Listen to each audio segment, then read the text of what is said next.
네, 안녕하십니까. 회계법인 마일스톤 양గిం건TV CEO 훈련소. 뭐 되게 기네, 뭔가.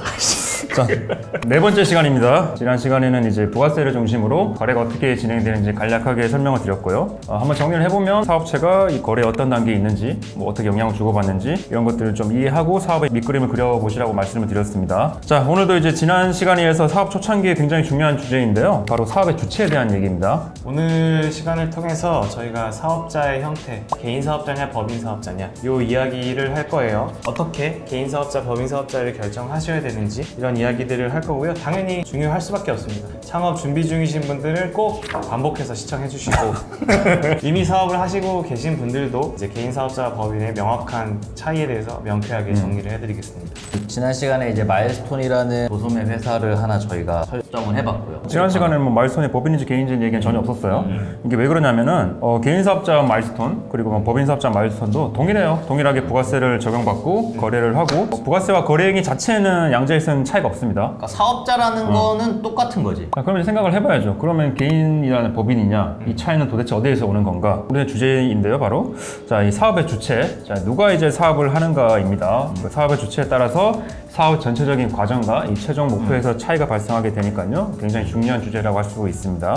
그리고 우리 사업차는 어떤 게 적합한지 한번 판단을 해보시면 될 것 같고 양 대표님이 개인 사업자부터 한번 시작해 보시죠. 마일스톤을 저희가 개인 사업자로 시작한다고 한번 가정을 해볼게요. 마일스톤의 CEO 그리고 개인 사업체 마일스톤은 하나에 하나. 그래서 이제 사업체를 운영하면서 매출과 비용이 발생하게 될 거고 자산도 생길 거고 부채도 이제 생기겠죠. 그렇죠. 뭐 거의 물화일체 경제라고 할 수 있는데 자산도 부채도 모두 CEO의 것이고 이익이 될 텐데 이것도 그냥 고스란히 CEO의 몫입니다. 그래서 이제 사업체 현금이 남으면 그냥 CEO가 가져가도 되고 사업체 현금이 부족하면은 뭐 CEO가 메꿔도 되고 뭐 그렇게 하시면 됩니다. 네. 그래서 마일스톤 개인 사업자 CEO는 1년 동안 벌어들인 매출에서 1년 동안 쓴 비용 차감한 게 이제 소득이겠죠. 남는 돈. 그래서 종합소득세를 신고하고 납부하게 되는 거고요. 뭐 심플합니다. 이게 다고요.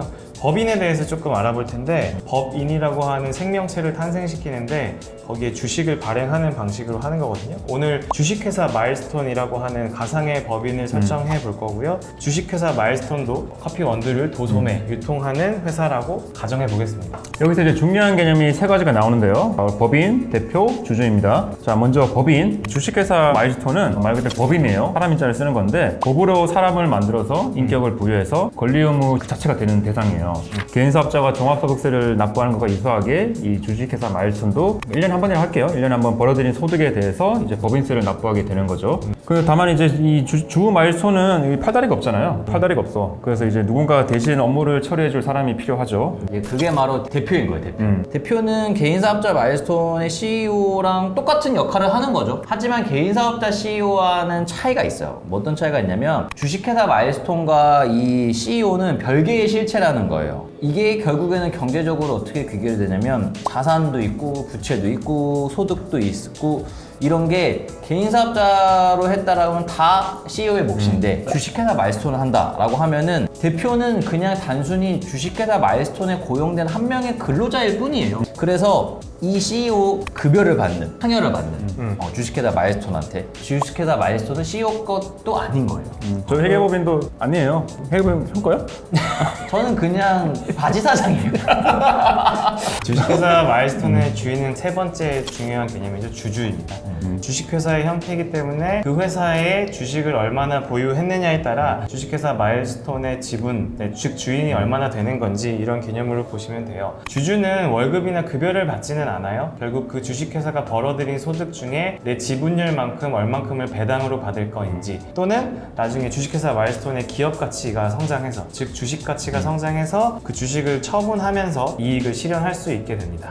자, 그래서 이 주식회사 마일스톤은 소유, 주주, 그리고 경영, CEO는 분리되는 게 원칙입니다. 하지만 대부분의 CEO들은 뭐 잘 아시겠지만 회사의 파운더예요. 파운더가 뭡니까? 주주잖아요. 처음부터 이제 저희처럼 코파운더로서 이제 지분을 나눠서 시작할 수도 있고 아니면 혼자 이제 100% 지분으로 시작했다가 이제 주주들이 합류할 수도 있는 거죠. 자, 그래서 굉장히 좀 중요한 얘기인데 CEO 훈련소도 이 CEO와 주주 두 분야를 아주 중요하게 다룹니다. 거래에 대한 측면은 이제 CEO 쪽에서 기업 가치나 주주 뭐 지분 이런 쪽은 이제 주주 측면에서 바라보면 훨씬 도움이 될 것 같아요. 뭐 다만 이제 법인과 CEO, 주주 이거는 이제 별개의 실체라는 대원칙은 기억하시면 좋을 것 같아요. 사실 여기까지 조금 어려우시더라도 이제 세금, 종합소득세와 법인세 이야기를 하면 금방 이해되실 거예요. 개인 사업자 같은 경우나 주식회사 마일스톤이나 매출은 2억이고 비용은 1억이라고 그냥 가정을 해볼게요. 개인 사업자 같은 경우는 CEO와 개인 사업자가 한 몸이기 때문에 뭐 대표의 인건비나 급여 이런 거 없어요. 그냥 남는 돈 1억이 그 개인 사업자의 전체 CEO의 몫이 되고 그걸 기준으로 종합소득세를 납부를 하는 겁니다. 1억까지 뭐 35% 정도 되는데 그 단계적으로 적용받는 세율에 따라 종합소득세를 내고 끝나는 겁니다. 이제 반대로 주식회사 마일스톤의 CEO는 주식회사 마일스톤과는 전혀 남이죠.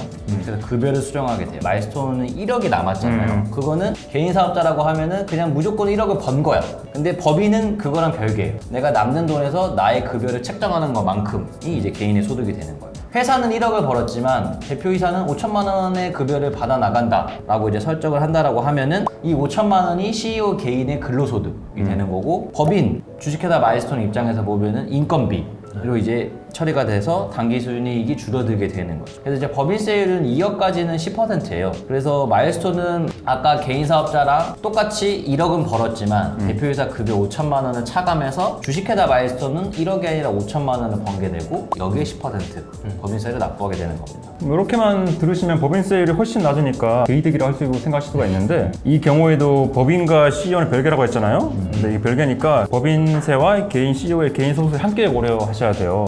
0.5개 근로소득, 월급은 이제 세율에 따라서 24%까지 세율을 적용받고, 이거는 이제 개인 CEO가 개인 종합소득세를 납부하게 됩니다. 뭐 극단적으로 1억을 벌었잖아요.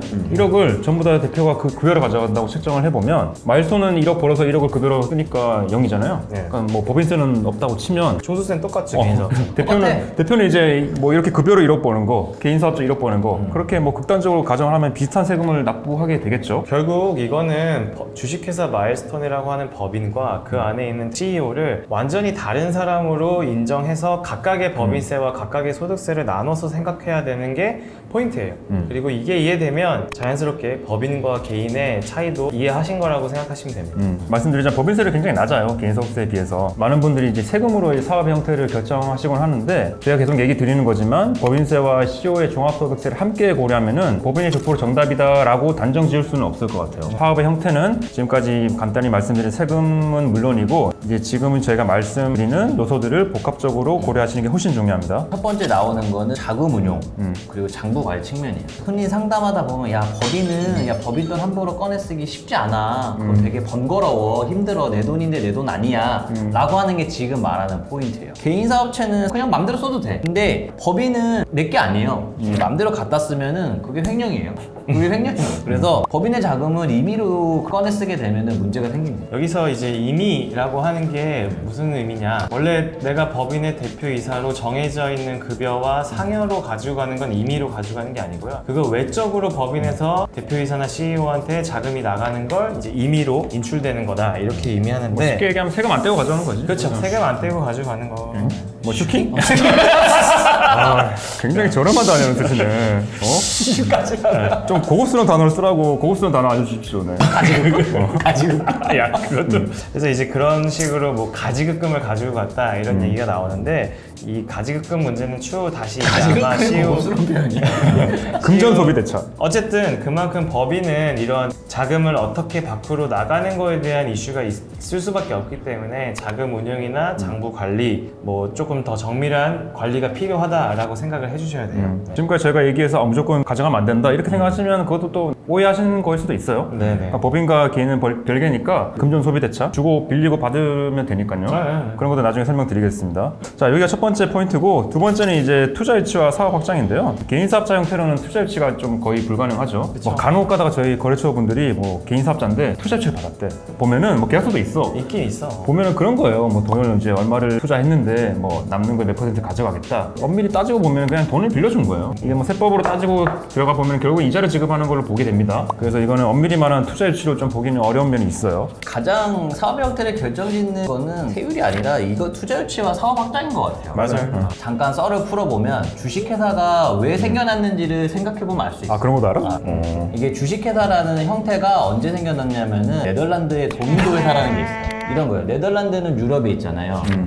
동인도에 후추가 있었어요. 후추. 그거를 이제 띄어다가 팔면 엄청나게 비싼 가격에 팔 수 있어요. 네덜란드에서 동인도까지 가려면은 배를 띄워야 돼요. 엄청난 배를 띄워야 돼. 그러려면 돈이 크게 필요하잖아. 근데 이 돈은 한 명이 될 수가 없는 거야. 그리고 그때 당시에는 항해술이 부족했기 때문에 한 10개 띄우면 한 개도 살아올 수가 없어. 그냥 중간에 죽고 뭐 후추 바다에 빠지고. 그래서 이제 큰 투자 유치가 필요했고 위험을 어떻게 하면 분산시킬 수 있을까를 고민하던 거에서 출발한 게 주식회사라는 형태이기 때문에 투자 유치와 사업학자가 생각하면은 법인으로 해서 주식회사 형태로 사업을 하는 게 맞습니다. 법인이라는 거는 주식으로 쪼개져 있는 거잖아요. 그래서 투자 유치 및 지분 구조 변경이 매우 자유롭고요. 그리고 투자 유치를 통해서 회사를 빠르게 성장시키고자 하면은 당연히 법인이 맞아요. 그래서 이제 저도 상담할 때 목표가 뭐냐고 물어봐요. 뭐 투자 유치를 하실 계획이 있으시냐, 아니면은 정말 나중에 IPO라든지 크게 키우실 생각이 있으시다라고 하면 당연히 법인으로 가셔야 된다. 또 고려해야 되는 게 영업적인 목적도 있어요. 결국 사업이라고 하는 건 외부의 어떤 우리의 제품이나 서비스를 판매하고 제공하는 건데 그 관점에서 영업은 굉장히 중요할 수밖에 없거든요. 법인 형태를 띠다 보면 외부 영업에 조금 긍정적인 신호를 줄 수도 있기도 하고 또 어떤 플랫폼들이나 어떤 유통 채널 같은 경우는 너 법인이 아니면 입점 못 시켜준다 이렇게 하기도 해요. 특히 이제 대기업에 들어가려는 회사들은 법인이 아니면은 아예 입점조차 안 되고 이제 영업 측면도 되게 중요한 포인트. 중요하죠. 네. 물론 법인을 운영하면 주주 설정부터 등기도 해야 되고 장부도 조금은 관리해야 되고 통장 관리해야 되고 등등 조금 복잡한 면은 있지만 영업적인 요소 때문에라도 선택하는 경우가 많고요. 그리고 마지막은 그 경영자, CEO, 기업가의 최종 목표가 뭐냐에 따라서도 중요합니다. 그러니까 최종 목표에서 바라보면은 개인 사업자도 사업 양수도를 통해서 이제 엑시트라는 게 가능할 수도 있어요. 다만 이제 법인과 비교했을 때 그럼 이 기업 가치 어떻게 측정할 건지 그렇죠. 이런 게 좀 애매하잖아요.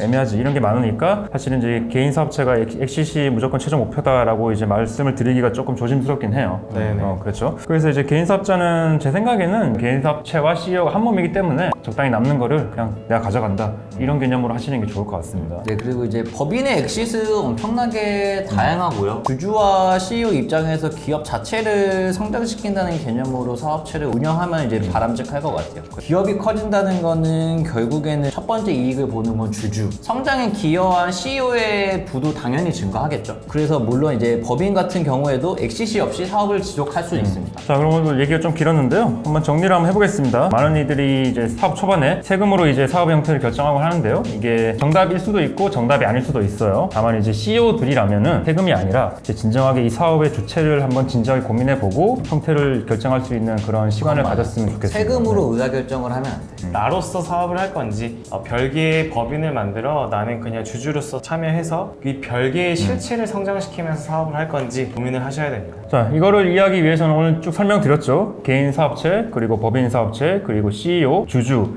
이 각각에 대한 이해가 반드시 필요합니다. 이것은 이제 사업의 형태를 결정하는 지금뿐만 아니라 저희가 이제 초반이긴 한데 계속 이야기를 해드릴 거예요. 이 이야기를 해드리는데 이해를 하시려면은 이 개념, 각각의 개념에 대한 기초 이해가 있어야 될 것 같아요. 오늘 이야기한 내용을 토대로 사업의 주체를 잘 설정해 보시고 앞으로 이야기할 주제에도 이해의 밑바탕이 되었으면 좋겠습니다. 네, 다음 시간에 뵙도록 하겠습니다. 감사합니다.